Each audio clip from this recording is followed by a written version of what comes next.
Some big reports are coming out for SummerSlam, so we'll see everything that's new there. We'll also check out what's going on with Tiffany Stratton, the Bloodline, and more. Starting things off with a major update for one of SummerSlam's biggest matches, CM Punk versus Drew McIntyre. Drew and Punk's feud has been something that's been brewing up basically since the very start of the year back in January. The storyline and feud has been progressing through a lot of big moments that has happened over the last few months. But the climax of this feud is about to go down at SummerSlam with a long-awaited meeting between CM Punk and Drew McIntyre in the middle of the ring. It's been reported for weeks now that CM Punk would be getting clearance in mid-July. That's exactly where we're at right now in the calendar, so his clearance has to be any day now. And once CM Punk's clearance is announced on WWE television, and once Drew's suspension gets lifted, this match should become official for SummerSlam. But as reported by WrestleVotes, this SummerSlam match between Punk and Drew will include a big twist, and that's the addition of Seth Rollins as the special guest referee for the match. Special guest referees could always be an interesting addition to a match, and that's absolutely the case here with Seth Rollins. While Punk and Drew were having their issues, Seth Rollins wasn't that far off from the drama there either. Some tension between Seth Rollins and CM Punk was already set in place since Punk returned, and it was already confirmed by Triple H that it was supposed to be Seth Rollins versus CM Punk at WrestleMania 40 prior to Punk's injury. So that's why WWE was making sure some bad blood was brewing there between Punk and Seth. But when Punk went down, Seth's WrestleMania opponent became Drew McIntyre. So those three became all involved and connected with each other in the weeks leading up to WrestleMania 40. And the issues between the three of them would reignite with the Money in the Bank event where Seth Rollins was having his one-on-one match with Drew McIntyre for the World Heavyweight title. But he had that match and opportunity ruined for him due to Drew McIntyre cashing in the Money in the Bank contract and due to CM Punk also interfering after that went down. So that situation right there put both CM Punk and Drew McIntyre right back on Seth Rollins' list. These three men have been connected with each other all year long when you really think about it. So there's no issue with Seth Rollins being the special guest referee. It absolutely makes sense with the story. It also creates such an interesting dynamic because we have no idea what type of referee Seth Rollins would be and how he would call the match. Yes, Seth Rollins is a babyface character, but he can't stand Drew McIntyre or CM Punk, so who exactly does he count fairly for here, and whose side will he lean towards more? It's very hard to say, but since Seth and Punk are both babyfaces after all, maybe it's possible that Seth will still count the 3 count for Punk over Drew McIntyre. It's Punk's first official singles match on television since returning, so it feels like he really needs to come out on top at SummerSlam, meaning that somehow Seth Rollins is counting that 3 count for Punk at SummerSlam. It's been a hot storyline for WWE up until this point, and it should only heat up now that Punk is getting close to full clearance and Seth is getting involved too. Should be very exciting in the coming weeks. A big moment happened on the July 19th edition of Smackdown that could be leading towards something that was promised several weeks ago. During a matchup between Tiffany Stratton and Mia Yim, Bayley came out to take out Jax and also cause a big distraction for Tiffany Stratton.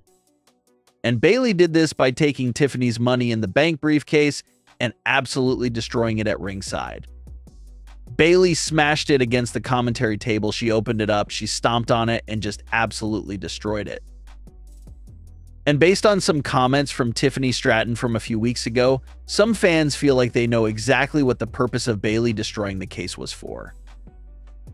Tiffany made it fully known right after she won the contract that she wanted her own fully customized Money in the Bank briefcase. She even gave a perfect description of what she wanted her personalized case to look like. Tiffany Stratton said she pictured it being all pink, having a lot of jewels on it, and even including a long strap so she could carry it over her shoulder like a purse. So now that WWE basically wrote the old briefcase off television with Bayley's destruction of it, that perfectly opens up the door for Tiffany's personalized briefcase to be introduced. WWE just had a personalized briefcase for Damian Priest, so it makes perfect sense for the women's division to now feature their own personalized briefcase. Tiffany even took to Instagram following the attack to show that her briefcase was all dented up and held together with a lot of different colored tape. This appears to be the perfect narrative for how WWE will introduce Tiffany's custom briefcase. Tiffany is going to demand that justice be served for her briefcase, and that's going to lead towards that new briefcase showing up to the scene. The fact that Tiffany could be getting a custom briefcase is pretty much a spoiler itself that Tiffany Stratton won't be cashing it in anytime soon. When a superstar gets a custom briefcase, WWE obviously lets them rock it and show it off for a while. So if Tiffany is getting her dream pink briefcase with the strap and jewels, she'll probably hold it for a while before cashing it in. So be on the lookout because that custom briefcase could be coming real soon for Tiffany. Jacob Fatu has been an absolute viral sensation since showing up in WWE and has lived up to all the expectations. He's even been beautifully used in recent weeks, with the narrative being that he always turns the tides and pulls the Bloodline out of sticky situations. When things looked bad for the Bloodline against Randy and Cody, it was Jacob who came out and switched things around in favor of the Bloodline. And when things were getting out of hand for the Bloodline against Cody and Kevin Owens, it was Jacob who arrived late to the scene to once again turn things around and give the Bloodline the upper hand. So that narrative is quickly becoming an important one. Without Jacob Fatu pulling them out of these situations, things would be really tough for the Bloodline. But another intriguing little thing that fans are having a lot of fun with is a social media post that was uploaded by Naomi. In this post, she's showing a double rainbow that's right outside their home, but the main attraction of the clip is the voices of Jacob Fatu and Jimmy having a conversation in the background about the rainbow and Jacob being in awe of it. And fans were joking around and having fun with the video because the clip goes against some of the things that are going on right now with the Bloodline Civil War. Jacob Fatu pledged his loyalty to Solo Sikoa and acknowledged him as the tribal chief, but Jacob is here in the clip visiting Jimmy, who's on the complete opposite side of the Bloodline Civil War and who sides with Roman Reigns. So fans were cracking a lot of jokes about this wholesome clip amongst Jacob and Jimmy and the fact that they're on two completely different sides of the Bloodline. Ever since Jacob Fatu arrived, fans have been discussing if his amazing abilities and persona would force the company to turn him babyface. A lot of fans have been liking the concept of Jacob turning on Solo and joining Roman's side.